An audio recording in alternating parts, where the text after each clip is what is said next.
দুলাভাই, আপনি আমাকে গোয়াল ঘরে নিয়ে আসলেন কেন? আমি বললাম, আজ আমি তোমার কোনো কথাই শুনব না। তোমার কোনো বাধা আমি আজ মানব না। দুলাভাই, আমি একটা বাচ্চা মেয়ে। আপনি আমাকে যেতে দিন। আমি পারব না আপনার সাথে। তুমি পারো আর না পারো সেটা আমার দেখার বিষয় না। আমি আজ তোমাকে কিছুইতেই যেতে দিব না। তারপর দুলাভাই আমার সাথে জোর করে। বাকি ঘটনাটা গল্পতেই বলছি। আমার বিয়ে হয়েছিল অনিলা নামের একটা মেয়ের সাথে। আমার একটা 10 বছরের শালী ছিল। আমার শালীকে তো আমি বাচ্চা মনে করতাম, কিন্তু সে তো পুরাই নায়িকার মতো। আমার স্ত্রী প্রেগন্যান্ট হয়েছিল, তখন সে খুব অসুস্থ হয়ে পড়েছিল।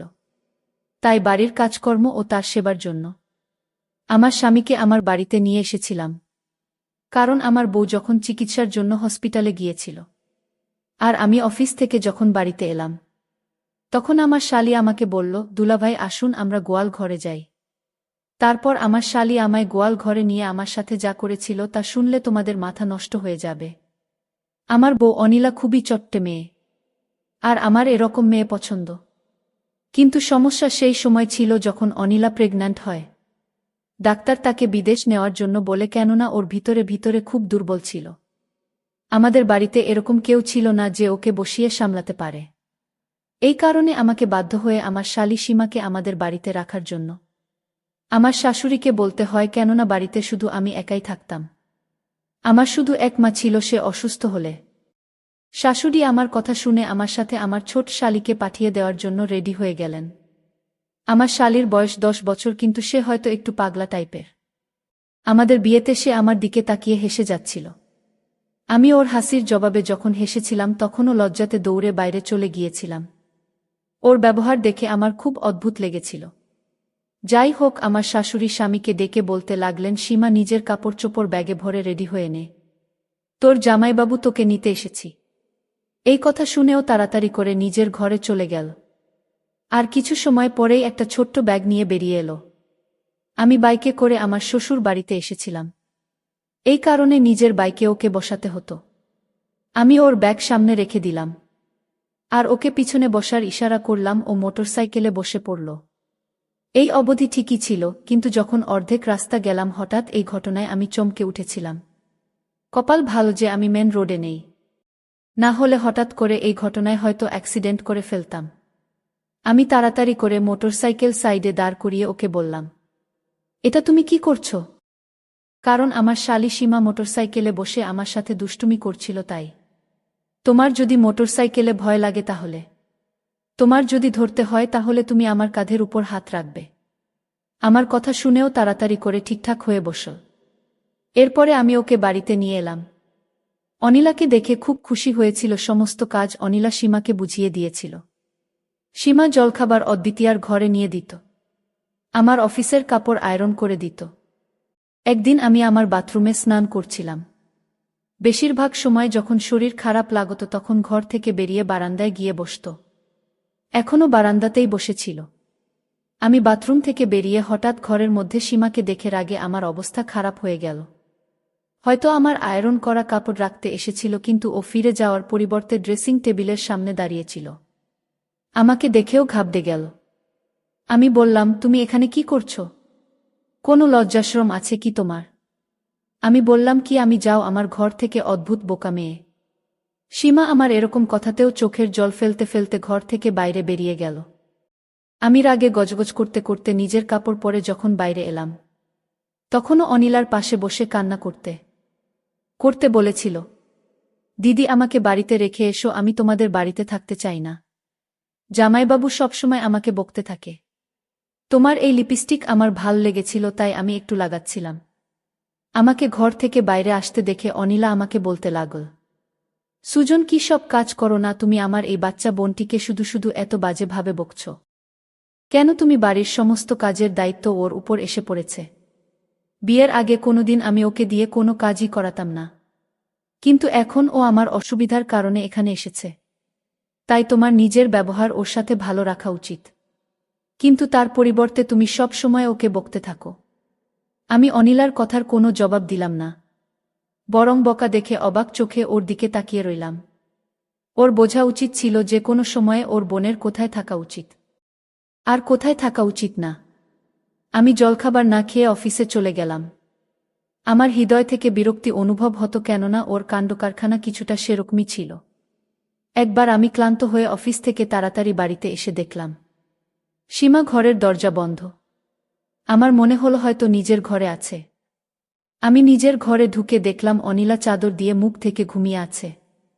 যখন থেকে অনিলা প্রেগনেন্ট হয়েছে তখন থেকেই আমাকে কাছে আসতে দিত না।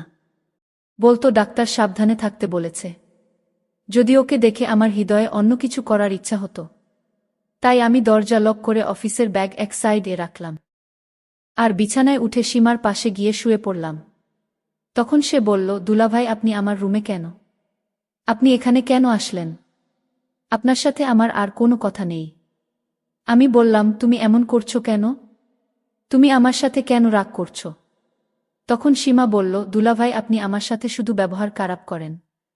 আমি বললাম, ঠিক আছে, আমি তোমাকে আর কখনো বকা দিব না। তখন সীমা বলল, তাহলে দুলাভাই আমার একটা কথা রাখবে। আমি বললাম, কি কথা? সীমা বলল, দুলাভাই, আপনাদের গোয়াল ঘরে কি থাকে? আমি বললাম, গোয়াল ঘরে তো শুধু গরু থাকে। আমার শালী তখন বলল, তাহলে দুলাভাই, ওই গোয়াল ঘরে আমার একটা কাজ আছে আপনারে নিয়ে। আমি বাচ্চা মেয়ের কথা শুনে অবাক হলাম। বলে, কি গোয়াল ঘরে কেন? সীমা বলল, গেলেই বুঝতে পারবেন। এর কিছুদিন পর আমি অফিস থেকে ফিরে এসে দেখলাম আমার স্ত্রী কোথায় জানি গিয়েছিল।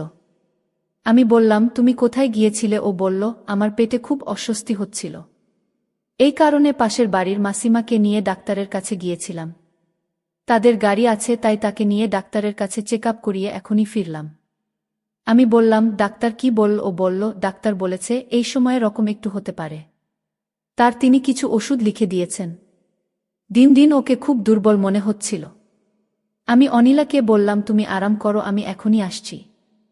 আমি নিজের কাপড় বদলে ঘর থেকে বাইরে বেরিয়ে এলাম। সীমা সেই সময় রান্না বান্না করতে ব্যস্ত ছিল। আমি ওর কাছে এসে দাঁড়িয়ে পড়লাম। আমাকে দেখে ওর মুখের রং বদলে গেল। আমি নিজের মাথা নিচু করে নিলাম, কেননা তার কথা আমি রাখিনি। সে বলেছিল গোয়াল ঘরে যেতে। আমার মনে মনে জানতে ইচ্ছা করছে, সেই গোয়াল ঘরে কেন যেতে চায় একটা বাচ্চা মেয়ে? যাই হোক, আমি চাইতাম না এই কথাটা অনিলা অবধি পৌঁছাতে। তাই ওকে বললাম, তুমি যে গোয়াল ঘরে যেতে চাও, বোনকে কোনো সময় বলবে না। আমার গলার স্বর কিছুটা কঠিন হয়ে গেল, আরও চুপ থাকল। তারপরে আমার অনুভব হলো যে এই কথাটা আমার কিছুটা নরম স্বরে বলা উচিত। তাই আমি বললাম, দেখো, তুমি গোয়াল ঘরে যেতে চাও কেন? কিছু হয়েছে, সেটা শুধু ভুল বোঝাবুঝির কারণে হয়েছে। একে তো তোমার আমার কথা শোনা উচিত হয়নি। একদিন রাতে দুলাভাই ভুল করে আমার রুমে চলে আসে। আর আমি তো একটা বাচ্চা মেয়ে।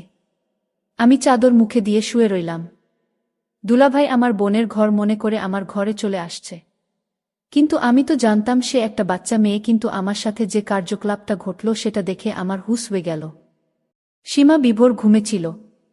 আর ঘুমের ঘরে তার বোনের সাথে রাতে যা আমি করতাম, সেইটা আমি আজ সীমার ঘরে এসে সীমার ঘুমের মধ্যে করে ফেলেছি। যখন সকাল হলো সীমা সব বুঝতে পেরেছিল।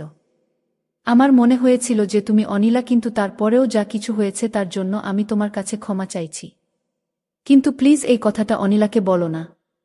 আমার নরম স্বরে কথা শুনে ও বলতে লাগল, আমাকে অনিলা দিদি বলেছিল যে আমি যেন তার ঘরে থাকি। আমি বললাম, যাই হোক, যা কিছু হয়ে গেছে সেটা ভুলে যাও। তো সঙ্গে সঙ্গে আমার কথা মেনে নিল। আর আমিও নিশ্চিত হলাম। সময় এভাবেই কাটতে লাগল। কিন্তু সীমার একটা আবদার আছে, সেটা হলো সে আমাকে কিছুদিন যাবত বলতেছিল তার সাথে আমি গোয়াল ঘরে যেতে। কিন্তু কে যে গোয়াল ঘরে যেতে চায়? আর আমিও ঠিক সময় পাচ্ছি না। কোনো সময় যাব। সে আমাকে বলেছিল ওই দিনের রাতের ঘটনাটা তার দিদিকে বলবে না যদি আমি তার সাথে গোয়াল ঘরে যাই। এসব ভাবতে ভাবতে এদিকে আমার স্ত্রীর অবস্থা আবার ঠিক বলে মনে হচ্ছিল না। সময় যত কাটতে লাগল, শ্বাস নিতেও ততই কষ্ট হতে লাগল। ওর শরীরে রক্তের খুব অভাব ছিল। প্রায় দিনই ও ভিটামিনের ইনজেকশন দিত। ওর চোখের নিচে কালো ছাপ পড়তে শুরু করেছিল। গায়ের রং ফ্যাকাশে হতে শুরু করেছে। ডাক্তার যমজ বাচ্চার কথা বলেছিল, হয়তো এই কারণেই খুব বেশি দুর্বল হয়ে গিয়েছিল। 9 মাসে তো ওর অবস্থা এমন হয়ে গিয়েছিল যে আমাকে বাড়িতে হুইল চেয়ার নিয়ে আসতে হয়েছিল, কেননা ও একদমই হাঁটতে চলতে পারত না। ডাক্তার অপারেশনের কথা বলেছিল। এই কারণে আমি আর সীমা ওকে হাসপাতালে নিয়ে গেলাম। কিন্তু অপারেশনে অনেক সমস্যার সৃষ্টি হয়েছিল। 1 ঘন্টা পরে লেডি ডাক্তার ঘর থেকে বাইরে নার্সের হাতে 2টা বাচ্চা দিল। নিজের সন্তানকে দেখে আনন্দে পাগল হয়ে গিয়েছিলাম। কিন্তু ডাক্তারের মুখ দেখে আমার হৃদয়ে খটকা লাগল। লেডি ডাক্তার বলতে লাগল, মিস্টার সুজন, আপনার স্ত্রীর অবস্থা খুব খারাপ। এটা শুনে আমি টেনশনে পড়ে গেলাম আর বললাম, ওর কি হয়েছে? তখন তিনি বলতে লাগলেন যে ও সারভাইভ করতে পারছে না। ওর কাছে অল্প কিছু সময় আছে, আপনি প্লিজ গিয়ে তার সাথে দেখা করুন। এটা শুনেই আমার যেন মনে হলো আমার পায়ের নিচ থেকে মাটি বেরিয়ে গেছে। আমি বললাম, এসব আপনি কি বলছেন? কিছুই হতে পারে না। আমি দৌড়ে তার কাছে এলাম এবং দেখলাম খুব কষ্টের শ্বাস নিচ্ছিল। আমি ওর কাছে গেলে ওর চোখ থেকে জল গড়িয়ে বালিশে প্রবেশ করেছিল। আমাকে দেখে ও হালকা একটু হাসার চেষ্টা করল। আমি ওর কাছে গিয়ে বসে পড়লাম। ওর চোখের জল ফেলেই চলছিল। আমি ওর হাত ধরে বললাম, কিছুই হবে না, তোমার দরকার হলে আমি জলের মতো পয়সা খরচ করব। তুমি ঠিক হয়ে যাবে। কিন্তু খুব কষ্টে ভাঙাচোরা শব্দ বলতে লাগল, তুমি যা কিছুই করো না কেন আমি বুঝে গেছি যে আমার কাছে সময় খুব কম। আমার স্ত্রী বলতে লাগল, সুজন প্লিজ আমার বাচ্চাদের জন্য সৎমা নিয়ে এসো না। তার থেকে তুমি সীমাকে বিয়ে করে নিও। ওর কথা শুনে হতভম্ব হয়ে ওর দিকে তাকিয়ে রইলাম। হঠাৎ হওয়া এই অবস্থার জন্য আমি একদম রেডি ছিলাম না। আমি বললাম, এরকম কথা কেন বলছো তুমি? তোমার কিছুই হবে না। ভগবানের জন্য এরকম কথা বলো না। অনিলা হঠাৎ করে নিঃশ্বাস নিতে খুব কষ্ট হচ্ছিল। আমি ডাক্তারকে ডাকতে শুরু করে দিলাম। আমি চিৎকার করে করে সমস্ত স্টাফকে এক জায়গায় করে ফেললাম। ডাক্তার তাড়াতাড়ি নার্সকে ইঞ্জেকশন দিতে বললেন। সমস্ত লোক আশেপাশে দাঁড়িয়েছিল। আমার চোখ দিয়ে জল পড়তে লাগল। কিন্তু এত কিছুর পরেও আমাদের ছেড়ে চলে গেল। আমার গুণটি সেই সমস্ত পুরুষদের মধ্যে হয়তো যারা নিজের স্ত্রীর জন্য সমস্ত স্বপ্ন, সমস্ত আবেগ কন্ট্রোল করতে পারে না। এর সাথে আমার এরকমই বন্ধন ছিল ওর শান্ত স্বভাব। আমার হৃদয়ে ওর জন্য আলাদা জায়গা করে নিয়েছিল। ওর প্রতি আমার গভীর ভালোবাসার কারণে আমি কখনো আমার শালীকে নজর উঠিয়ে দেখিনি। আমি কান্না করে বলতে লাগলাম, তুমি আমাকে এভাবে ছেড়ে দিতে পারো না। সবাই তো আমরা জীবন শুরু করেছিলাম। আমরা একসাথে জীবন কাটাতে চাইতাম, কিন্তু আমাকে ছেড়ে চলে গিয়েছিল। ডাক্তার আমাকে বললেন, আপনি একটু শান্ত হন। এখনো অবধি সীমা এই কথা জানত না যে অনিলা আমাদেরকে ছেড়ে চলে গেছে। যখন আমি ঘর থেকে বাইরে এলাম তখনও বলতে লাগল, দিদির শরীর কেমন আছে? জামাইবাবু, আমার চোখ থেকে জল ঝরছিল। আমি নিজের বাচ্চাকে ওর থেকে নিয়ে ওকে বললাম সে আমাদেরকে ছেড়ে চলে গেছে, আর কখনো ফিরে আসবে না। এটা শোনার সাথে সাথেই সীমা কান্না করতে করতে বলল, আপনি মিথ্যা কথা বলছেন। আমি আমার শাশুড়িকে ফোন করলাম, একটা ভূমিকম্প যাতে আমাদের উপরে পাহাড় ভেঙে পড়েছে। আমার শাশুড়ি কান্না করতে করতে অবস্থা খারাপ করে নিয়েছিল। 3 দিন সীমা আর আমার শাশুড়ি আমার বাড়িতে থাকল। তারপরে আমার শাশুড়ি বলতে লাগলেন, আমি বাচ্চাদেরকে আমাদের বাড়িতে নিয়ে যাই। এখানে ওদের দেখার মতো কেউ নেই। আমি সেই সময় না করলাম না। আমি অনিলার চিন্তায় ছিলাম যে এখনো হাসতে হাসতে বাইরে বের হয়ে বলবে, সুজন তুমি কেন উদাস হয়ে আছো? আমি এখানে তোমার কাছে আছি। 1 মাস পার হয়ে গিয়েছিল, আমি আমার অফিস জয়েন করে নিয়েছি। আমার তখন অনিলার কথা মনে পড়ছিল, কারণ অনিলা বলে গিয়েছিল আমি যেন তার ছোট বোনকে বিয়ে করি। আমি যদি তার কথা না রাখি তাহলে তার আত্মা কষ্ট পাবে। আর তাই আমার শালী সীমাকে বললাম, আমি জানি তুমি কেন গোয়াল ঘরে যেতে চাইতে। তোমার আর গোয়াল ঘরে যেতে হবে না। আজ আমরা এই ঘরেই থাকব, যেভাবে তোমার বোন আমার হয়ে থেকেছিল। সীমাও তার বোনের কথা ভেবে আমার সাথেই রইয়া গেল। বন্ধুরা, আজকের গল্পটি তোমাদের কাছে কেমন লাগলো তা অবশ্যই কমেন্ট করে জানাতে ভুলবেন না। আর এরকম নতুন নতুন গল্প পাওয়ার জন্য আমার চ্যানেলটিকে সাবস্ক্রাইব করে পাশে থাকবেন। ধন্যবাদ।